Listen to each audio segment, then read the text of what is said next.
Today, we're back with Unintended Consequences, episode 61 for July 17th, 2026. Friday, let's wrap the week with a story that has a real lesson in it. The Royal Navy cured scurvy with lemon juice in 1795, then quietly lost the remedy as steamships and limes replaced the original practice. In April 1912, on the Ross Ice Shelf, the last supporting party turned back from Robert Falcon Scott's Polar Party. They watched the men continue south, already showing the telltale stiffness and bleeding gums of scurvy. The expedition carried standardized lime juice issued by the Royal Navy, yet the disease still appeared.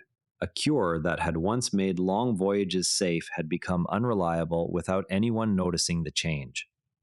What stands out here is how the symptoms emerged on a journey whose planners had every reason to believe the official ration would prevent them. The stiffness in the joints and the bleeding gums were the same signs that had once emptied decks on sailing ships, yet the men had followed the standing orders without deviation. In 1747, Scottish naval surgeon James Lind conducted his classic trial aboard HMS Salisbury. He gave sailors suffering from scurvy either seawater, vinegar, or citrus fruit. The two men who received oranges and lemons recovered within days, while the others did not. Lind's 1753 treatise on the scurvy recommended fresh citrus as the most effective remedy then known. By the 1780s, physician Gilbert Blaine, serving as commissioner to the Sick and Hurt Board, pressed the Admiralty to adopt lemon juice as standard issue. The decision addressed a problem that had killed more sailors than combat. On some 18th century fleets, scurvy claimed one-third of a crew before a voyage ended.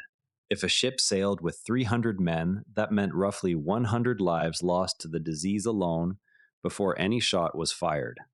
Blaine and his colleagues were working with the evidence available, repeated shipboard demonstrations that citrus worked, rather than any understanding of vitamins. They could point to the men who had walked again after a few days of oranges and lemons, and that observable recovery was enough to justify changing the supply lists. In 1795, the Admiralty ordered lemon juice issued daily to all Royal Navy ships on foreign stations.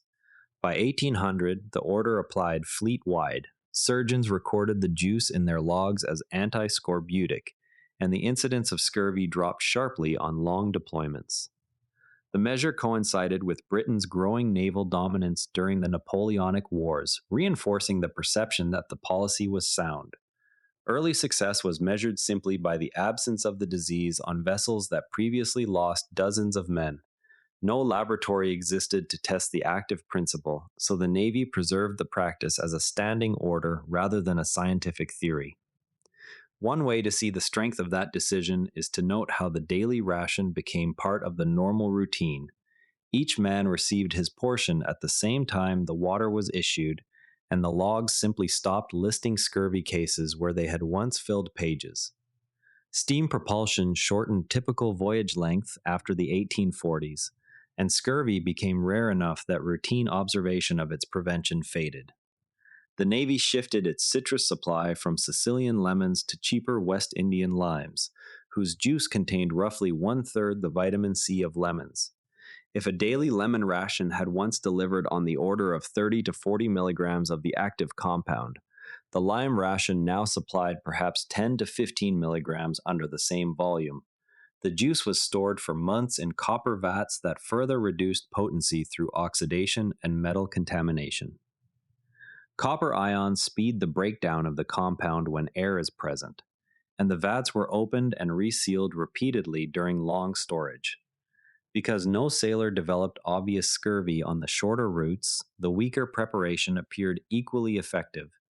The absence of new cases on the steam-powered runs served as confirmation that the system still worked even though the material inside the casks had changed.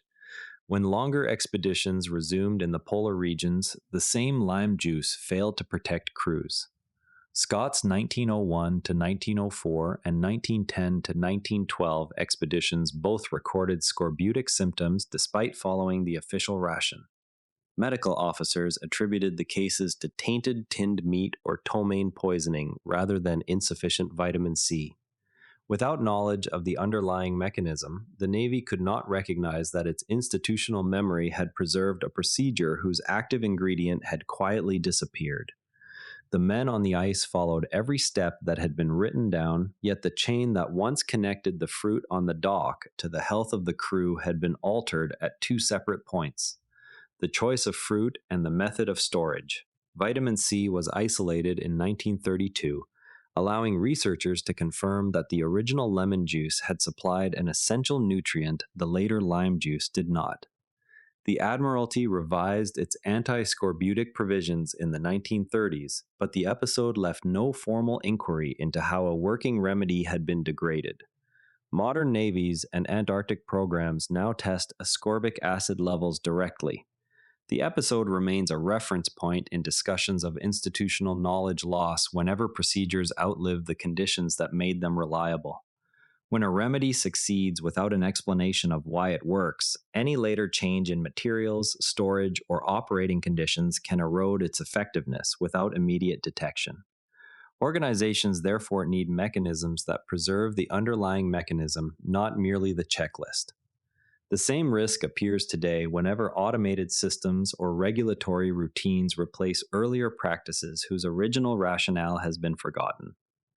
How many current safety or health protocols rest on results that would no longer hold if the hidden variables shifted? And that's where today's story leaves us. If it changed how you see one everyday decision, that's the whole point. Pass it along to someone who'd appreciate it, and we'll be back tomorrow with another case. And if you'd rather watch than listen, find us on YouTube at NARA Network. Links in the show notes. Quick tip from the network: try models and agents for beginners next. Artificial intelligence explained simply, for beginners and curious teens. Every NARA Network show is free at naranetwork.com. The age of AI puts real builders on the phone with an AI host. Apply at naranetwork.com/age-of-AI apply. This episode used AI voice synthesis of my voice. Editorial selection and analysis are my own.